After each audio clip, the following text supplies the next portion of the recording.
近呢幾年啦，最影響澳門社會嘅熱話啦，離唔開海一居事件同埋土地法。新土地法規定，所有超過25年發展期仍然未完成嘅土地咧，都必須要回收。事件引起咗媒體鋪天蓋地嘅報導。對於新土地法嘅修改，社會上都有兩極嘅聲音，尤其喺網上咧，亦都引起咗好多網民激烈嘅討論。咁我哋一齊嚟睇睇部分網友嘅留言。澳門人真係好自私咯，買海一居就話炒家，買經屋就話富戶，買善豐就話抵死，好似全澳門係得佢哋先係自住咁咯。憎人富貴25年乜都應該起好啦，起唔到係咪發展商責任先？雖然25年發展唔到，道理上係講唔過去嘅，不過政府手段咁粗暴，好恐怖啫！會唔會有一日輪到我哋㗎？政局、物業登記局都有份促成交易，而且工務局已經批咗開工准照。最後令佢爛尾嘅就係政府。點樣講話政府冇責任啊？以民為本啊！政府官員應該反省下啦，反省啦。唔少網友都認為25年嘅發展期其實已經非常充足。咁到底喺澳門要發展要起樓，其實要經過啲咩程序嘅呢？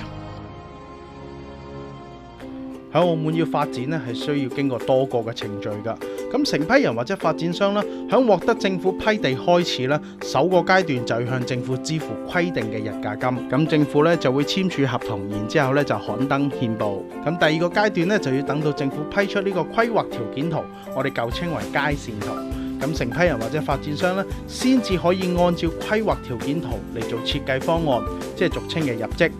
咁第三階段咧就要等到政府批准咗入則之後，再批出工程准照，地盤先至可以施工。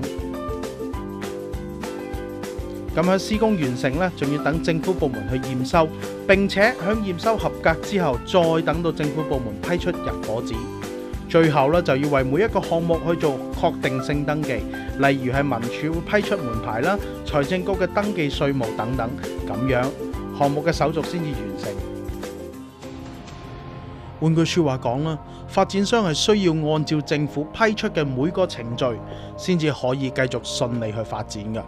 但係咧，響土地法被沒收嘅土地當中咧，有部分並唔係成批人嘅過錯，而係政府響各個程序上面拖拖拉拉20幾年，有啲土地啦，更加響土地法到期前幾十日先至收到政府批出嘅規劃條件圖。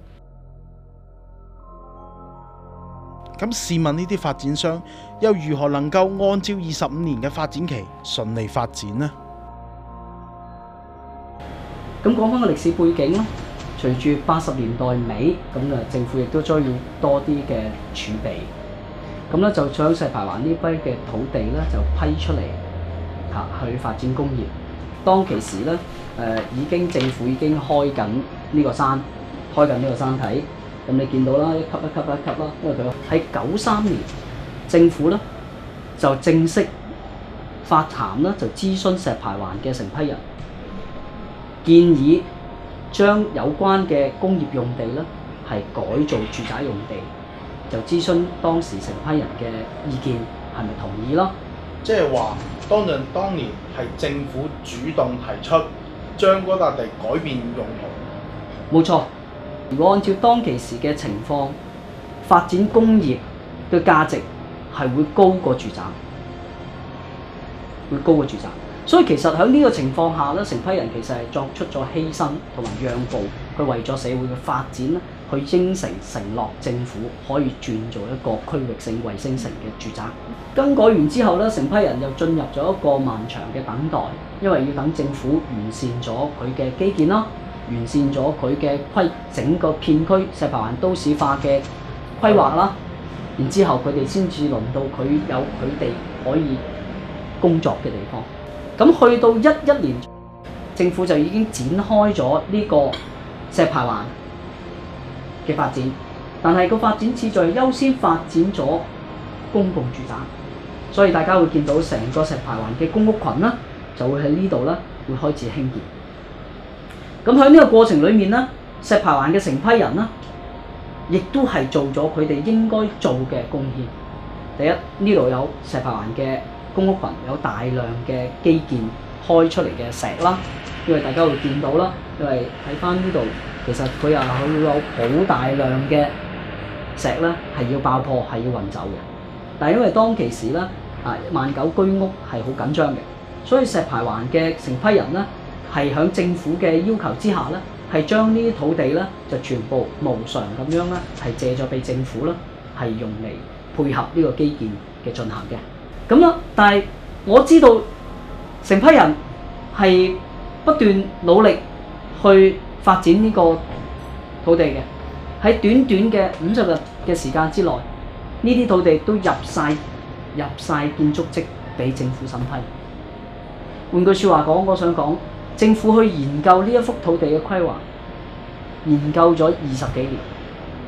但係成批人只係用咗50日嘅時間，係入咗份建築則，絕對唔存在話成批人拖延囤積唔想發展，而係根本上成個環境係冇創造到一個條件係俾成批人去進行發展。依家成批人面對嘅困難係非常之沉重嘅，因為有部分嘅成批人已經向銀行融資咗啦，已經投入咗基建啦，但係到今日係竹籃打水一場空，所有嘅日價金歸政府，所有地上嘅改善物歸政府，咁變咗成批人得返啲乜嘢咧？佢響過往嗰20幾年嘅付出，呢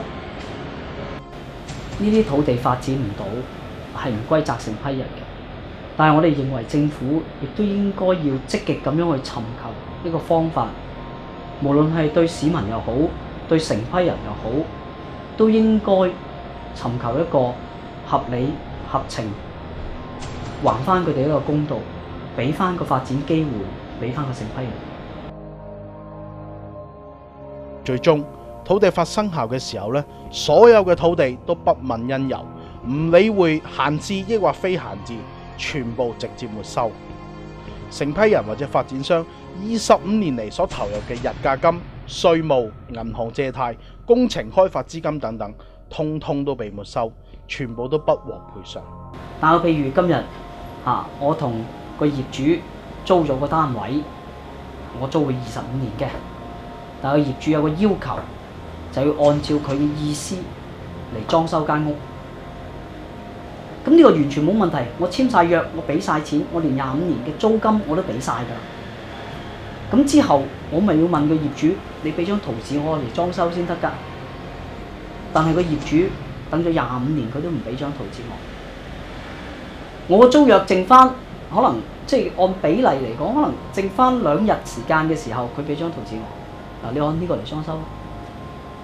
我連睇清楚份圖紙嘅時間都冇，就已經到期咯。跟住個業主走嚟同我講：唔好意思，阿工程師，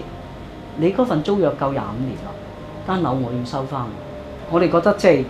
士農工商各盡其職，呢個社會咧先至可以順利運轉同運行嘅。好嘅發展商，佢哋都係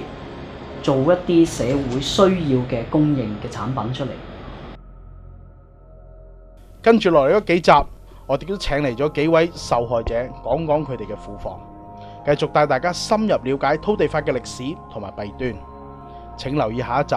惡法為本。